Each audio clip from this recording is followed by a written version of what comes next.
taken my son to play upstairs to my sister's house with his cousins.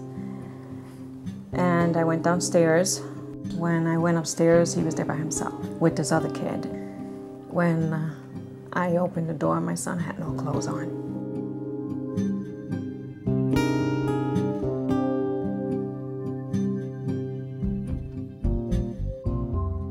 I asked him if he touched his private part, and he said yes. And then I asked him if he did something to him other than that, and he said yes. He's already traumatized. You don't want to traumatize him any more than he already is. Our history showed that a child who was physically or sexually abused had to tell their story on average of 8 times, sometimes 24 times. So it was trauma upon trauma upon trauma. So we said we need to change the equation. We need to bring the professionals together, create a child-friendly environment. Safe Horizon Child Advocacy Centers work because it's a team effort. We bring the different professionals together under one roof to ensure a coordinated response to the child. Child welfare workers from the Administration for Children's Services, prosecutors from the district attorney's offices, detectives from the New York City Police Department, as well as hospital personnel and Safe Horizon's own clinical staff. All work together to help children navigate their way through the system. Thank you, sweetie. I got it. Thank you. When the family arrives, they're greeted, they're asked to relax, they see beautiful murals, a very child-friendly environment. You know, you go there, you're scared, you don't know what to expect. She told me that we were going to meet a detective, but when I walked in, it looked like a child care center, you know, with all these kids running around playing with toys. Their mind, it's just focusing on playing. Once they've gotten themselves in here and collected their thoughts, they are then taken into our, again, child-friendly interview rooms. Our offices are equipped with closed-circuit television capability so that the prosecution, caseworkers, police personnel are able to hear that disclosure. Child Abuse Squad, Detective DeMaria. Once we determine that there's a crime that's been committed, we get whoever the offender is and separate them from the rest of the family. The offender is brought back into one of these interrogation rooms. Whether it's a sexual abuse or it's a severe physical abuse case, we want to find out what the truth is. I asked her what happened, and what happened to you, and she said, she told me what her daddy did to her.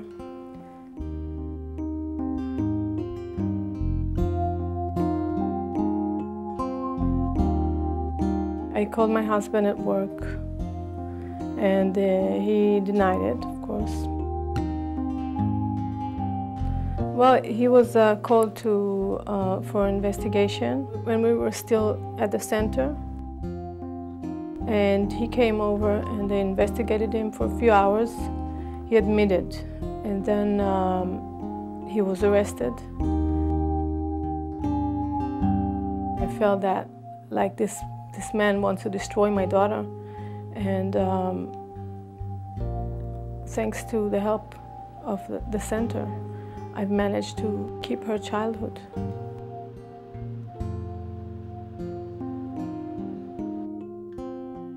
I was enraged, I was appalled. I couldn't believe that someone who was in a position of trust with a child, a 3.5-year-old child, would touch them sexually.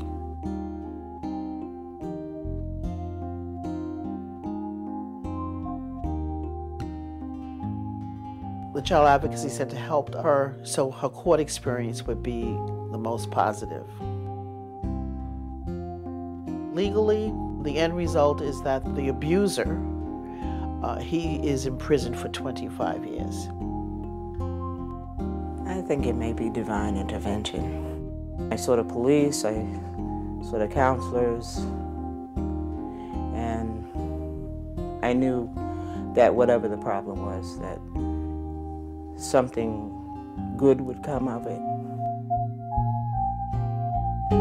It's a horrific thing, and I don't think it can be addressed just from a law enforcement perspective or just from a child protective perspective or just from a social work perspective. I think when you combine all those three, plus medical, it becomes that much more of an effective investigative team. There's an Administration for Children's Services mission, there's a police mission, there's a child advocacy mission. They all work together for one mission, that is to help a child.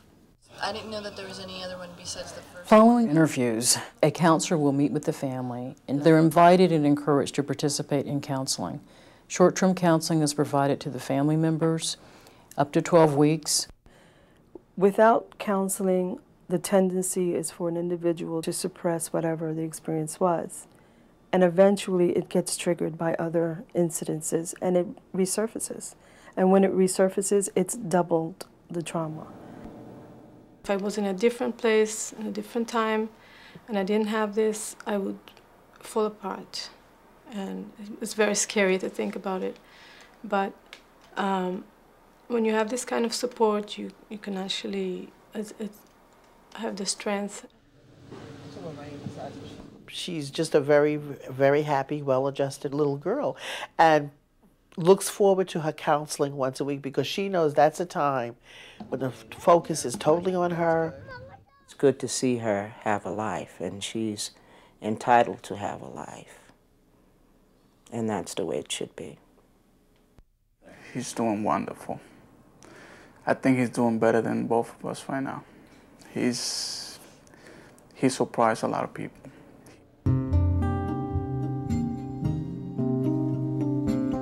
This is more common than people think.